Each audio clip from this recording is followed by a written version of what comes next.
2025년 8월 11일 10시 시황 시작해 보도록 하겠습니다. 미국 주식은 3대 지수 모두 상승으로 마감을 했고요. 오늘 수급은 코스피에서 외국인이 매수가 이어지고 있고요. 기관 쪽은 매도가 이어지고 있습니다. 코스피 시장의 경우는 외국인이 매수를 하게 되면 일반적으로 상승하는 모습을 보여주었다라고 생각을 하시면 될 것 같고요. 코스닥은 장 초반 기관과 외국인이 동반 매도를 했음에도 불구하고 현재 상황에서는 동반 매수로 전환이 된 모습을 보여주고 있습니다. 코스피 지수는 외국인이 매수함에도 불구하고 이전에 저항에서 돌파를 하지 못하고 조정을 받아주고 있는 모습인데 지금 흐름은 크게 나쁘지 않다라고 보고 있습니다. 여전히 횡보 장세가 이어지는 3130포인트대까지 박스권으로 진행이 되고 있다라고 생각을 하시면 될 것 같고요.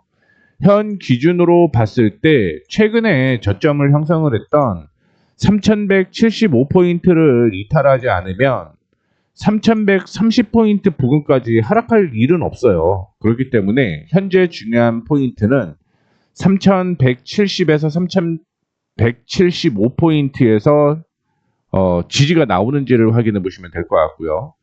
그보다 우선적인 건 3230포인트를 돌파를 해야지만 이전 고점 부근이었던 3275포인트까지 추가적인 상승이 가능하다라고 생각을 하시면 될 것 같습니다.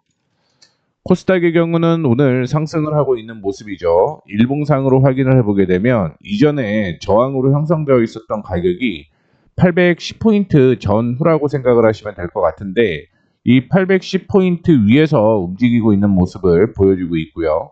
일봉상으로 확인을 해보셔도 이전에 809포인트죠. 809포인트에서 808포인트 사이에서는 지지가 일반적으로 나왔다. 그렇기 때문에 오늘도 역시 808포인트만 이탈하지 않으면 추가적인 상승이 이어질 가능성이 높다라고 보시면 될 것 같고요.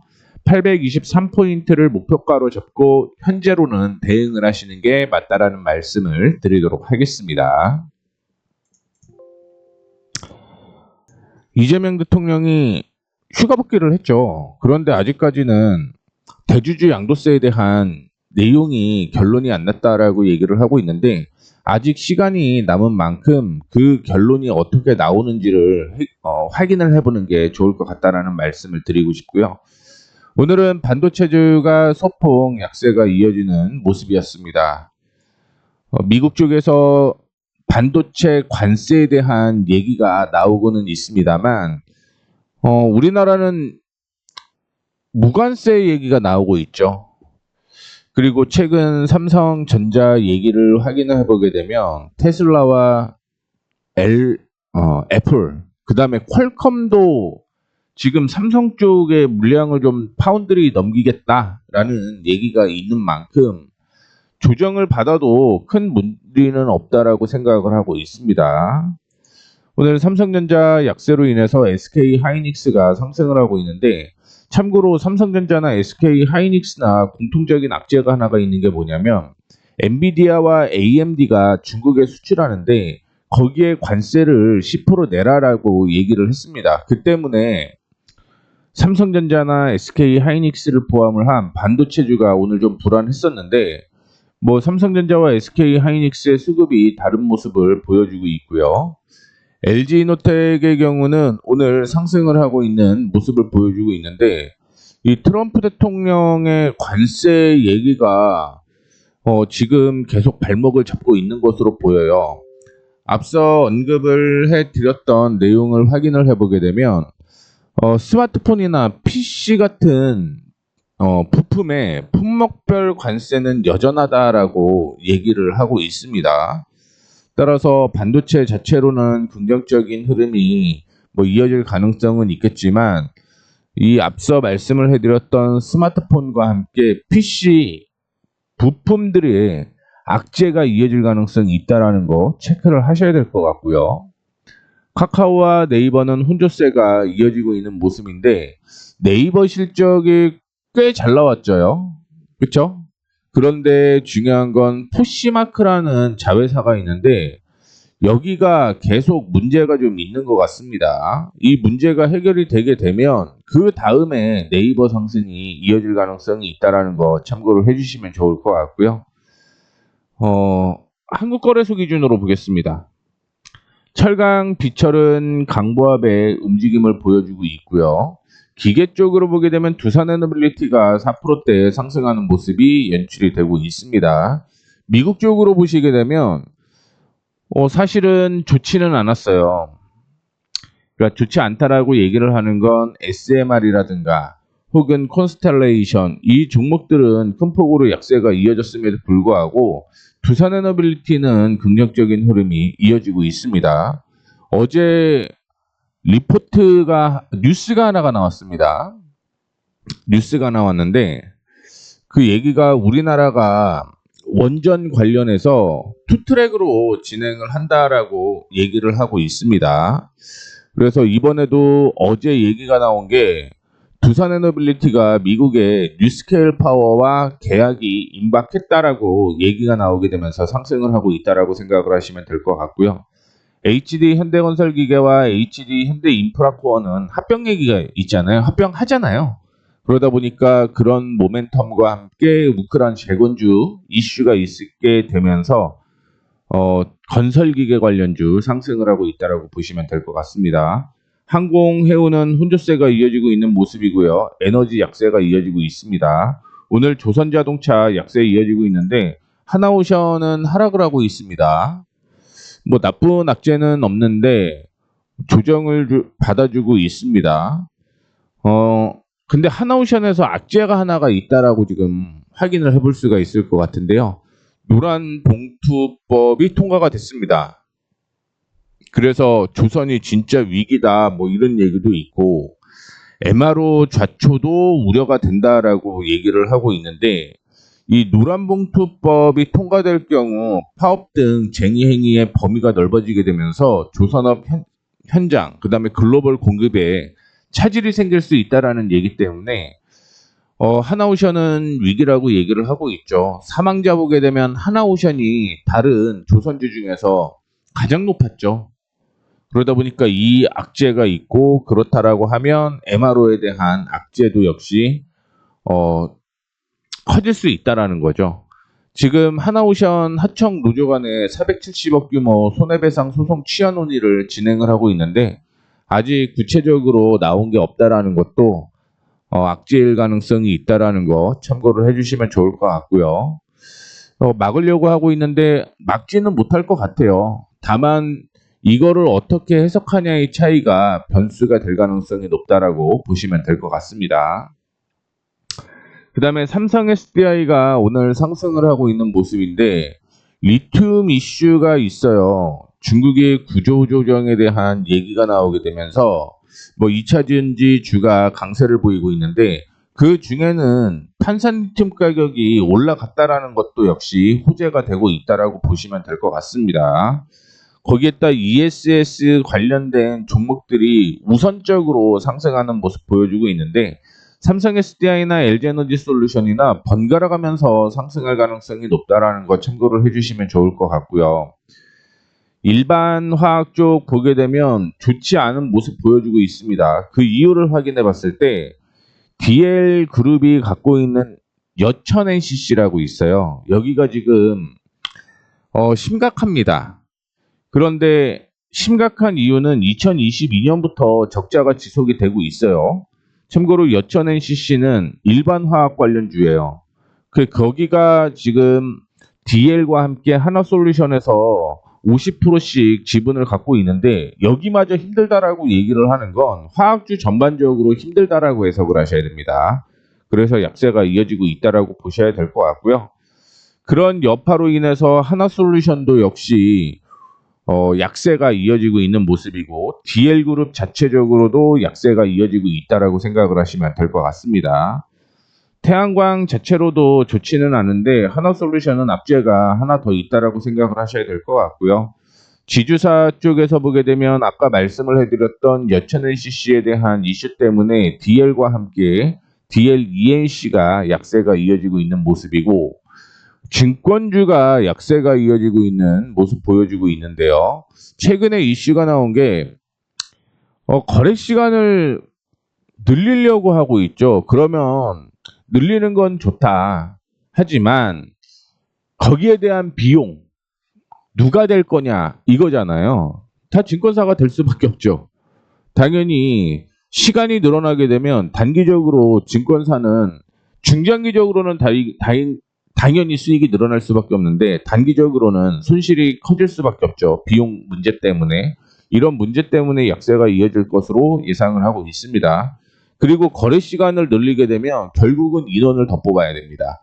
그 인원을 뽑는데 우리가 6시까지 일을 하고 8시까지 넥스트 트레이드가 열리잖아요. 그러면 비용이 1.5배 들죠? 그것도 역시 악재라고 생각을 하셔야 될 것 같아요.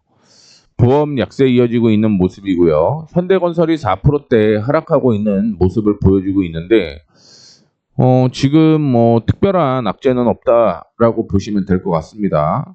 HDC 현대산업개발도 약세가 이어지고 있고요. 건설주가 지금 약세가 이어지고 있는 모습 보여주고 있고요.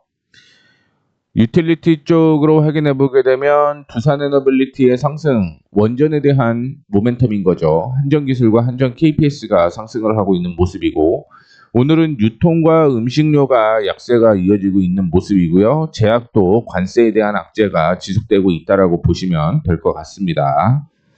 그 다음에 엔터게임 보게 되면 중국 관광객 이슈 때문에 카지노 관련주가 많이 상승을 했죠. 오늘은 쉬어가고 있다라고 보시면 될 것 같고요. 그 다음에 반도체 중에서 일부 상승하는 모습 보여주고 있는데 저는 반도체도 여전히 올라갈 거라고 보고 있습니다. 다만 디스플레이 관련주가 오늘은 조금 더 상승을 하고 있다라고 보고 있습니다.